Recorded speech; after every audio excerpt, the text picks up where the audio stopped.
우길기가 이번에 또 예. 우리 이제 부산항에 우길기를 단 뭐 이게 국방부에서는 다르다. 자이함기와 우길기는 다르다라는 얘기를 또 하던데 어쨌든 자 자위대 함이 입항을 했습니다. 우길기를 흔들면서 어떻게 보셨습니까? 그 제가 이전에 보니까 그 해방 이후에 우리 민초들 사이에서 어떤 떠돌았던 말들이 있었는데 제가 그 말이 생각났습니다. 민초들 사이에 떠돌았던 말들은 이제 그때 우리 해방이 됐는데 해방이 됐을 때 우리 민초들은 조선아 조심해라 일본이 일어난다 뭐 이런 말을 했습니다. 그래서 그리고 이제 그 이후에 일본이 계속 군사 능력을 강화시키고 군사 대국화를 향해서 나아갈 때 그럴 때마다 그 말을 저는 연상을 했습니다. 그런데 그러면서 일본이 일어난다는 것들은 뭘 말하는 것일까? 그랬을 때 이제 심지어 그때 뭐 우스갯소리로 일본 사람들이 일본의 그런 공국주의를 추구하는 사람들이 돌아와요 부산항이라는 조용필 씨의 노래를 좋아한다. 그런 얘기도 있었죠. 그래서 다시 그러니까 돌아오는 일본이 일어난다는 거는 일본이 다시 돌아온다는 건데 한국과 일본의 교류와 협력이 잘 된다는 걸 말하는 게 아니라 일본의 자위대가 다시 온다는 말이겠죠. 일본의 군국주의가 다시 돌아온다. 그렇죠. 그런데 이번에 이제 우길기를 단 일본의 자위대가 국내 항구에 방어하는 것들을 보면서 그런 우리 해방 이후에 우리 민초들이 염려했던 것들이 이게 기정사실로 자꾸 가는 게 아닌가 하는 우려가 많이 들었죠. 그래서 우길기 등장을 보면서 뭐 하태경 국민의힘 의원 이제 화해할 때도 됐다 뭐 이렇게 얘기를 하고 국민의힘에서는 전임 정부에서도 이 자이함기 달고 들어온 적도 있고 근데 왜 지금 이렇게 반발을 하느냐? 일본과의 관계도 좋아졌고 셔틀 얘기도 하고 있고 이제는 국제 관례에 따라서 우길기를 단 자이함대도 받아들일 때가 됐다 이런 주장도 하고 있습니다. 어떻게 보세요? 그 이제 화해할 때가 됐다. 그러니까 화해는 당연히 해야 된다고 생각합니다. 그러니까 우리가 일본하고 지금 현재는 굉장히 가까운데 가깝지만 먼 나라가 아닙니까? 근데 이제 가까운 이웃 국가가 돼야 된다고 생각합니다. 그런데 가까운 이웃 국가가 되기 위해서는 이제 필요한 몇 가지가 있는 거죠. 그래서 일본이 이제 우리 그 35년간 우리를 강제 지배를 했는데 그 강제 지배한 거에 대해서 일본이 어떻게 생각하고 있는지 또 우리 영토에 대해서 일본이 영토 침략 야욕을 지금 가지고 있는데 그거는 어떻게 되는 건지 이런 한일 간에는 그런 과거사 문제를 비롯하여 영토 문제에 이르기까지 많은 현안들이 있습니다. 그러면은 이 현안들을 풀면서 또 화해 협력을 위한 노력도 같이 해야 되는데 그런데 우리가 이 과거사 문제라든가 영토 문제라든가 이런 것들이 풀리지 않고 있기 때문에 우리가 화해를 하고 협력을 하는 방향으로 투트려고 나가야 되지만 이 과거사 문제에 대해서도 또 지적을 해야 되는 것이죠. 그래서 화해할 때가 되었다는 게 아니라 화해하고 협력하기 위한 노력은 지속적으로 계속해야 됩니다. 그러나 우리가 과거사 문제에 대해서 바로 잡을 것은 또한 바로 잡으려는 노력도 멈춰서는 안 되는 거죠.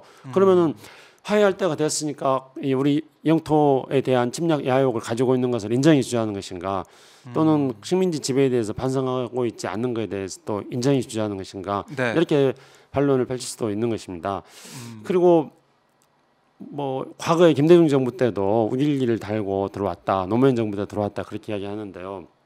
그러니까 지난 정부 이제 지금 이 윤석열 정부에서는 문재인 정부 때문에 윤석열 정부가 유지되는 뭐가 걸핏하면 이제 지난 정부 때문이다 뭐 그렇게 이야기하는데 이제는 뭐 김대중 정부까지 불러가지고 김대중 정부 때도 우길기 달고 들어왔다 그렇게 하는데 이거는 이제 역사의식이 완전히 없는 그런 판단이죠. 왜냐하면은 김대중 정부 시절에 일본의 대팽창 그런 어떤 의도하고 김대중 정부 시절에 일본의 대팽창 의지하고 그다음에 김대중 정부 시절에 한일 간의 화해 협력 이 두 가지를 봐야 되죠.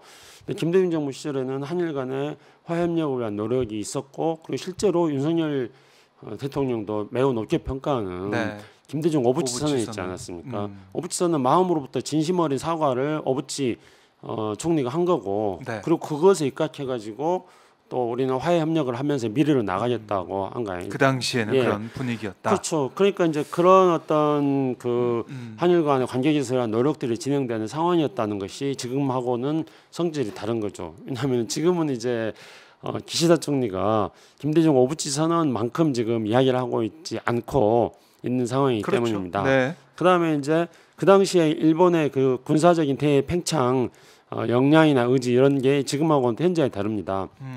실제로 이제 그 2015년에 광복 2015년 2차 대전 종전 70주년 때 지금 사실은 일본의 이런 노선들은 당시 이제 아베 총리가 이야기했던 네. 것들을 개성하고 있습니다. 그래서 아베 총리는 우리는 언제까지 사과만 해야 될 건가? 그리고 한국 정부가 자꾸 우리가 사과했는데 한국 정부가 계속 사과하라 그런다 이렇게 말하는 거거든요. 그런 논리들이 아베 총리가 만든 겁니다.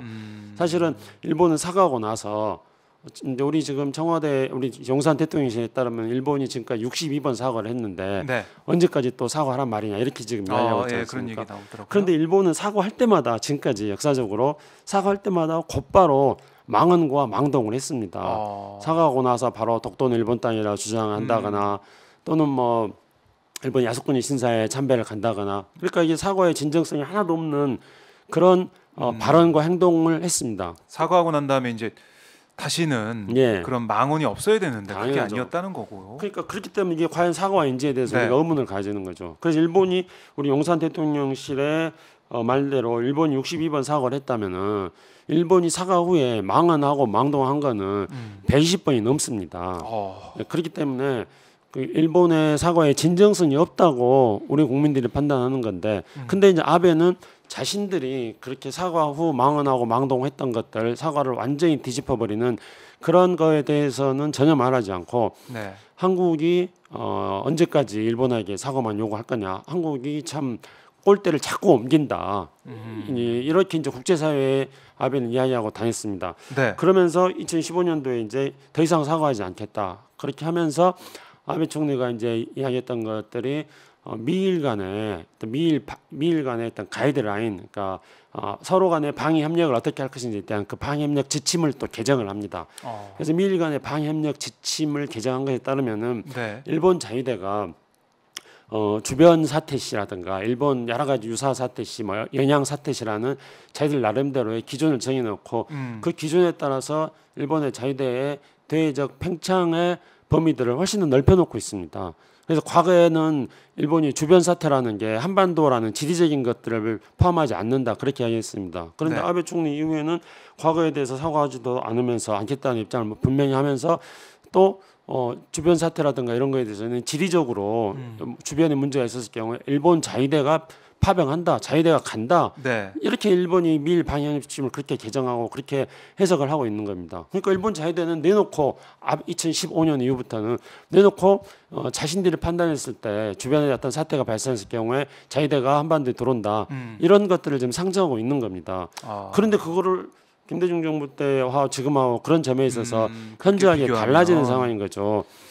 그렇네요. 그러니까 이걸 동일선상에 두고 비교할 수가 없는 것인데 네. 지금 현 정권의 여권의 얘기는 과거에 됐는데 왜 지금 안 되냐 네. 이런 식으로 나가는 것은 논리적으로 맞지가 않는다.